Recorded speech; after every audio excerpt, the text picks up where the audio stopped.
এমন হবে বরবাদ মুভির আইটেম ডান্স। তো সেখানে কিন্তু একটি আইটেম ডান্সের জন্য কিন্তু নুসরাত জাহানকে রাখা হয়েছে। তো বরবাদের মুভি কিন্তু পুরো অর্ধেক কিন্তু শুটিং শেষ হয়ে গেছে। তো তোমরা জানো বাংলাদেশে একজন পরিচালকে কিন্তু তিনি বাংলাদেশে একজন সুপারস্টার শাকিব খান। তো তিনি কিন্তু বরবাদ মুভির জন্য কিন্তু পুরো ব্যস্ত আছে। তো তিনি কিন্তু এখন অবস্থান করছে ইন্ডিয়ায়। তো ইন্ডিয়ায় গিয়ে কিন্তু পুরো দমে কিন্তু এই বরবাদ মুভি কিন্তু শুটিং শুরু হচ্ছে। তো এটি জানো যে তোমরা শাকিব খান একজন বাংলাদেশের সুপারস্টার। তিনি কিন্তু অনেক মুভি উপহার দিয়ে এলেও কিন্তু বেশি সফলতা পায়নি। তো মোটামুটি কিন্তু পেয়েছিল। তো এখন কিন্তু বর্তমানে কিন্তু তিনি কাঁপিয়ে দিয়েছেন। তো রায়হান রাফির এই তুফান মুভির মাধ্যমে কিন্তু তিনি আরো বেশি জনপ্রিয়তা পেয়েছেন এবং সব ট্রেক কিন্তু তিনি একাই করেছেন। তো তোমরা জানো যে বরবাদ মুভি কিন্তু একটি বড় বাজেটের অনুযায়ী কিন্তু ইন্ডিয়ায় শুটিং করা শুরু করে দিয়েছে। তো শুটিং এ কিন্তু কাজ পর্যায়ে কিন্তু শেষ হয়ে যাচ্ছে। তো এটার সাথে কিন্তু এদিকে পালও কিন্তু সংযুক্ত আছে। তো এইদিকে পালকেও কিন্তু রাখা হয়েছে। তো এইদিকে পালও কিন্তু জমে কিন্তু শুটিং করছে। তো এখন কথা হচ্ছে শাহিব খান এই বরবাদ মুভিতে কিন্তু আইটেম গানের জন্য কিন্তু নুসরাত জাহানকে রাখা হয়েছে। তো তিনি কিন্তু একটি ইন্টারভিউ কিন্তু দিয়েছেন যে আমি শাকিব খানের সাথে কিন্তু সেই আইটেম গানে কিন্তু ডান্স হিসেবে থাকতে চলেছি। তো সেখানে কিন্তু জমে কিন্তু ডান্স করছি। তো কেমন হতে পারে এই আইটেম ডান্সগুলো, তো সেটাই সম্পর্কে কিন্তু বলেছে দুর্দান্ত লেগেছে। শাকিব খানের সাথে আমি আরো আগেও কাজ করেছি, সেই অনুযায়ী কিন্তু ভালোই লেগেছে। তো এটা নিয়ে কিন্তু আরো অনায়াসে কিন্তু বলতে পারি যে এই গানগুলো দর্শকদের ভালো লাগবে। তো তিনি কিন্তু এই নুসরাত জাহান কিন্তু এটা নিজে বলেছেন। তো বরবাদ মুভির জন্য কিন্তু আইটেম গান রাখা হবে, এটা আমরা সকলে জানি, কারণ এই পরিচালক কিন্তু বলেছে, বরবাদ মুভির পরিচালক।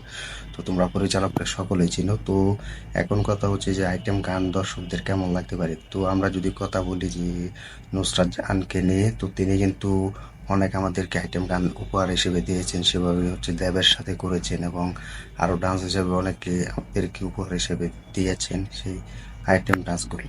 তো এখন বর্তমানে কিন্তু নুসরাত জাহান কিন্তু আইটেম গানের জন্য কিন্তু সেরাটা হিসেবে কিন্তু ডান্স দেয়। তো তার গান কিন্তু দর্শক এবং যে ভক্তরা আসে তারা কিন্তু দেখার জন্য কিন্তু পুরো অপেক্ষায় থাকে। তো এই বরবাদ মুভির জন্য কিন্তু দর্শকরা কিন্তু পুরো অপেক্ষায় আছে। তারা শাকিব খানের ভক্তরা আছে এবার বাংলা এবং ওপার বাংলাতে, তারা দুই সুপারস্টার একই সাথে কিন্তু এই মুভিটা কিন্তু রিলিজ দিতে যাচ্ছে। তো শাকিব খান কিন্তু এবার বাংলা সুপারস্টার, ওপার বাংলা সুপারস্টার, মনে হয় কিন্তু দুই সুপারস্টার একই। তো এই বরবাদ মুভির জন্য কিন্তু আইটেম গানের জন্য কিন্তু নুসরাত জাহানকে রাখা হয়েছে। তো দেখা যাক, সেভাবে কিন্তু ওয়ান মুভিতেও কিন্তু তিনি আইটেম গান হিসেবে কিন্তু দেখার এক নতুন ঝলক ছিল। তো সেখানে কিন্তু করেনি। তো আইটেম গানের জন্য কিন্তু তাকে রাখা হয়েছে। তো বাংলাদেশেও কিন্তু তিনি অনেক আইটেম গান উপহার দিয়েছেন। তো দর্শকরা কিন্তু দেখেছেন, তো ভালোভাবে কিন্তু রেসপন্স পেয়েছেন। তো এই বরবাদ মুভি কিন্তু একটি অন্য লেভেলের মুভি, সেটি হচ্ছে বাজেট অনুযায়ী কিন্তু রিলিজ দিতে যাচ্ছে তারা ঈদে। তো 2025 সালে কিন্তু এই মুভি কিন্তু দুর্দান্ত কামব্যাক করবে। তো এটা আমি আশাবাদী করছি না, এটা দর্শকরা আশাবাদী করছে, কারণ তাদের সুপারস্টার শাকিব খানের ছবি হচ্ছে সুপার টুপার হিট। তো তারা কিন্তু অনেক পরিকল্পনা করে কিন্তু ঈদে রিলিজ দিতে যাচ্ছে শাকিব খানের বরবাদ মুভি। তো বরবাদ মুভিতে কিন্তু পরপর কিন্তু 4টি রোমান্টিক গান থাকবে, একটি হচ্ছে আইটেম গান এবং তিনটি কিন্তু রোমান্টিক গান। তো মোট 4টি কিন্তু গান থাকতে চলেছে এই বরবাদ মুভিতে। তো অনেকে বলছে 5টা থেকে 6টা থাকবে। তো এটা আসলে সময় বলে দিবে, কারণ শাকিব খানের কিছু আপডেট এখনো দেয়নি বা বরবাদ টিমও কোনো আপডেট দিচ্ছে না। তো এটা আমরা কনফার্ম বলতে পারি, যেহেতু এটা নুসরাত জাহান থেকে মুখের থেকে আমরা শুনেছি যে আইটেম গানের জন্য কিন্তু তাকে রাখা হয়েছে। হতে পারে শুট শুট কিন্তু প্রায় আইটেম গানের জন্য কিন্তু শুট প্রায় শেষ। তো এটার জন্য তো নুসরাত জাহান কিন্তু ভালোই বলেছে যে আইটেম গানের জন্য কিন্তু পারফরমেন্স হিসেবে কিন্তু সেরাটা দিয়েছি। তো খুব ভালো লাগবে এই বরবাদ মুভির আইটেম গানগুলো। তো তোমরা কমেন্ট করে জানিয়ে দাও যে নুসরাতের এই গানগুলো তোমার কাছে কেমন লাগতে পারে এবং কথাগুলো কেমন লেগেছে তা কমেন্ট করে জানিয়ে দাও। আর শাকিব খানের এই বরবাদ মুভিটি কেমন লাগতে পারে কমেন্ট করে জানিয়ে দাও। তো এই ছিল আজকের ভিডিও, আজকের আপডেট। তো ভিডিওটি ভালো লাগলে লাইক কমেন্ট করে শেয়ার করে সাথে থাকবে।